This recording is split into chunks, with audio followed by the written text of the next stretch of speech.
मैंने 2 बार प्रीलिम्स निकाला था, सबसे पहले वाला क्वालिफाई नहीं हुआ था। ओके। मेरी स्ट्रैटेजी यही थी कि बस रिसोर्सेज लिमिटेड रखो, जो मेन बुक्स हैं वही करो और उनको बार बार रिवाइज करो। हाँ, किसी भी एक कोचिंग के कंपाइलेशंस पढ़ सकते हो, फोरम के पढ़ लो, चाहे उसके PT 365 विजन के पढ़ लो। जी ओके। बहुत सारे एक्सपीरियंस ऐसे भी होंगे जिनकी अच्छी तैयारी नहीं हो पाई है, वो सोच रहे होंगे इस बार अटैम्प्ट दे या ना दे, तो इसके बारे में आप क्या कहना चाहेंगे? हेलो मैम, सबसे पहले तो आपको बहुत बहुत कंग्रेचुलेशन इंटरव्यू देने के लिए। थैंक यू यार। ओके मैम, आपका नाम क्या है? आप थोड़ा सा अपने बारे में बताइए, कहाँ से बिलोंग करते हैं, क्या एजुकेशनल क्वालिफिकेशन है?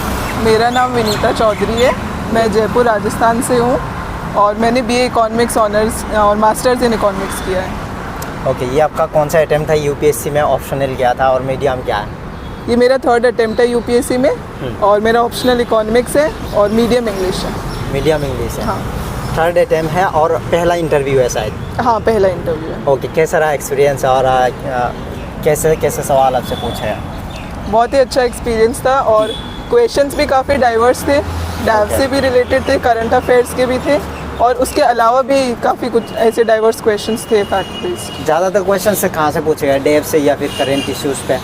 नहीं, मेरा सारा मिक्स था, मतलब ऐसे कुछ एक पार्ट हैवी नहीं था, काफ़ी चीज़ें अलग, मतलब आउट ऑफ डेफ भी बहुत कुछ था। ओके मैम, पहला इंटरव्यू था तो इंटरव्यू से पहले आपकी क्या फीलिंग थी और अभी आपकी क्या फीलिंग है, कैसा महसूस कर रही हो आप?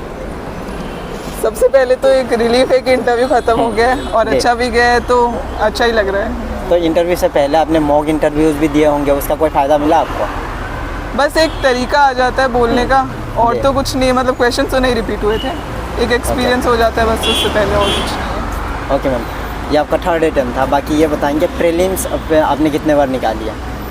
मैंने 2 बार प्रीलिम्स निकाला था, सबसे पहले वाला क्वालिफाई नहीं हुआ था। ओके।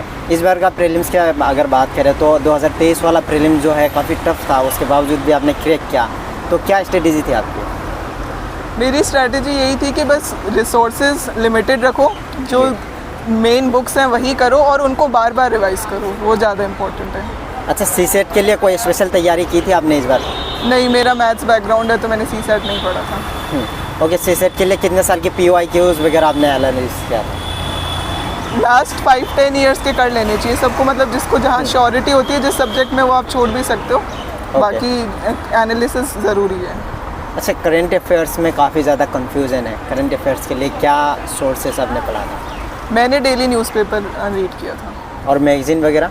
नहीं, मैगज़ीन नहीं किया था। लास्ट में किसी भी एक कोचिंग के कंपाइलेशंस पढ़ सकते हो, फोरम के पढ़ लो, चाहे उसके PT 365 विजन के पढ़ लो। जी, जैसे कि प्रीलिम्स से पहले मॉक टेस्ट भी देते हैं, अपने इस बार अब की बार मतलब प्रीलिम्स क्रैक करने के लिए कितने मॉक टेस्ट लगाए थे और कितने मार्क्स आए थे? मैंने काफ़ी कम मॉक टेस्ट लगाए थे क्योंकि मेरी स्ट्रैटेजी होती है कि मुझे बुक्स रिवाइज करनी है और TYQs करने हैं।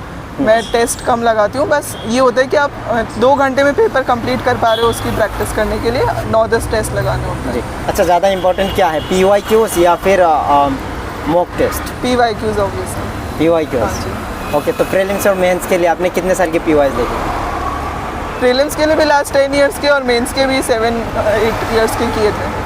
ओके, और सभी टॉपर्स ये बोलते हैं कि PYQs अच्छे से एनालिसिस करना चाहिए, तो PYQs कैसे एनालिसिस करते हैं वैसे? मतलब PYQs कोई भी अच्छी कोचिंग का कंपाइलेशन ले लो, टॉपिक वाइज जो आ रहा है, फिर देखो कि उस टॉपिक में से किस टाइप से क्वेश्चंस बन रहे हैं और उसी हिसाब से अपने नोट्स क्रिएट करो। ओके मैम, अभी जैसे कि बहुत सारे स्टूडेंट्स इस बार 2024 प्रीलिम्स के लिए तैयारी कर रहे होंगे, मॉक टेस्ट भी दे रहे होंगे। अच्छा, ये आप बताएंगे आपकी मॉक टेस्ट में कितने मार्क्स आने चाहिए ताकि उनको पता चले कि वो सेफ जोन में है, वो प्रीलिम्स क्रैक कर सकते हैं?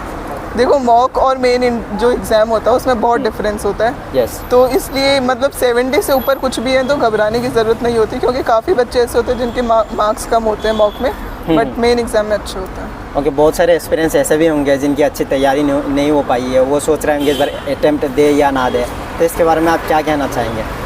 वो तो सबका इंडिविजुअल सिलेक्शन होगा। अगर एक बार भी बेसिक बुक्स नहीं पढ़ी है तो फिर तो नहीं देना चाहिए, बट येस, अगर एक बार पढ़ लिया है तो 60 days are sufficient to crack the exam. Okay ma'am, आपका लास्ट मैसेज क्या होगा? जो भी एक्सपीरियंस अभी तैयारी कर रहा है, मॉक टेस्ट लगा रहा है, वो इस समय को कैसे यूटिलाइज करें?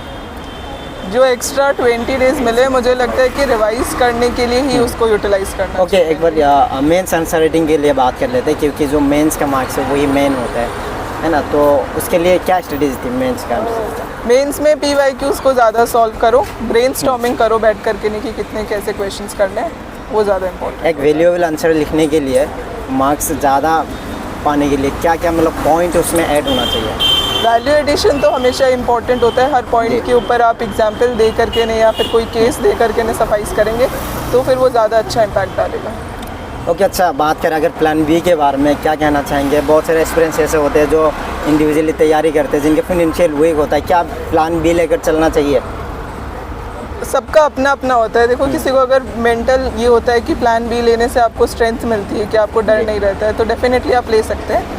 बट अगर किसी को ये है कि नहीं एक ही चीज़ करनी है तो आप वो भी कर सकते हैं। अगर बात करें मटेरियल्स की, आजकल तो मटेरियल्स की कोई कमी है नहीं, कोचिंग वाले भी मटेरियल्स बहुत सारे प्रोवाइड करते हैं, मार्केट में बहुत ज़्यादा अवेलेबल है।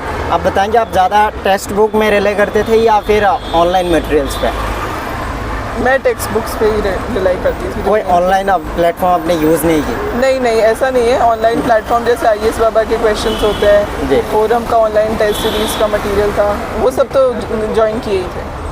अच्छा, कोई अगर अभी मतलब सेल्फ स्टडी से करना चाहे, जो घर पे बैठ के तैयारी करते हैं, हमारे साथ बहुत सारे ऐसे एक्सपीरियंस है जो गांव से घर से ही तैयारी करते हैं, उनको क्या कहना चाहेंगे, कैसे वो स्टार्ट करें?